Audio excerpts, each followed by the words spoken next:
Bonjour, je suis ravi cette année de pouvoir vous présenter des vœux bien sûr en visuel, mais surtout le 21 janvier dans le gymnase Jean Moulin de manière présentielle. C'est pour moi une chose importante que de pouvoir maintenir le contact avec vous.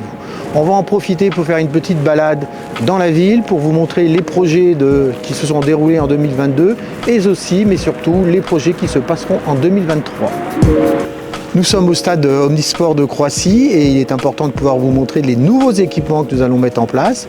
Derrière moi, le début des travaux de la halle sur sable sur lesquels on pourra pratiquer du beach volley, mais aussi du sport santé et de la lutte sur sable, ce qui nous permettra de pouvoir remplir la case Jeux Olympiques puisque nous sommes aussi terre d'accueil des Jeux Olympiques. Ici, donc, nous sommes sur l'ancien skatepark et dès le printemps, nous allons refaire la totalité du skatepark, mais aussi un terrain de basket 3x3 avec une petite tribune sur lequel on pourra bien sûr faire du basket et de la breakdance. Nous allons remplacer sur le terrain synthétique et sur le terrain d'entraînement les lampes au sodium par des lampes OLED. Bien entendu, c'est important pour notre environnement, mais aussi pour la sobriété énergétique. Nous venons de voir la partie investissement, travaux, mais le stade Omnisport de Croissy, c'est aussi la partie événementielle.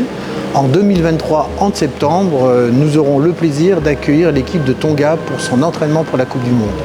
J'en profite par la même occasion pour remercier toutes les associations, bien entendu les associations sportives, puisque nous sommes sur le lieu du stade de Croissy, mais aussi toutes les associations, qu'elles soient culturelles, qu'elles soient cultuelles, tout ce qui œuvre pour la ville et qui nous permet d'avoir une animation et cette âme que nous aimons beaucoup, qui est l'esprit village de Croissy.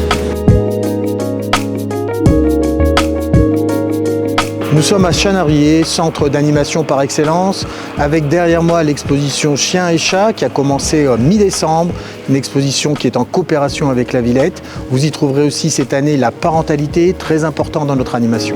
En 2023, Chanarié, c'est aussi les dessous de Chanarié, avec devant moi là, la construction d'une salle souterraine de 150 places qui permettra de répondre à l'auditorium. Mais en 2023, vous aurez aussi l'ouverture du nouveau restaurant des bistrots pas parisiens qui se fera en septembre au même moment que la fête de la carotte. Plaza Ligue, c'est l'agrandissement des ateliers artistiques, 200 mètres carrés supplémentaires, 6 salles sur 2 étages. 2023, c'est aussi le plan de sobriété concernant l'énergie. Bien entendu, la mairie n'y échappe pas.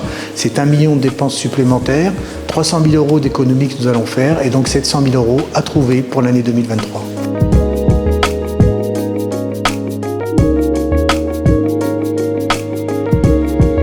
Une ville et l'animation d'une ville, c'est aussi les commerçants et je voulais remercier tous nos commerçants pour le mal qu'ils se donnent pour ces fêtes de Noël et plus particulièrement l'atelier des tapissiers qui a remporté le concours des vitrines organisé par la Chambre de commerce et d'industrie. Du marché de Croissy, lieu de rencontre convivial, je voulais souhaiter à tous les Croassiens une excellente année 2023, une bonne santé et la réalisation de tous leurs projets.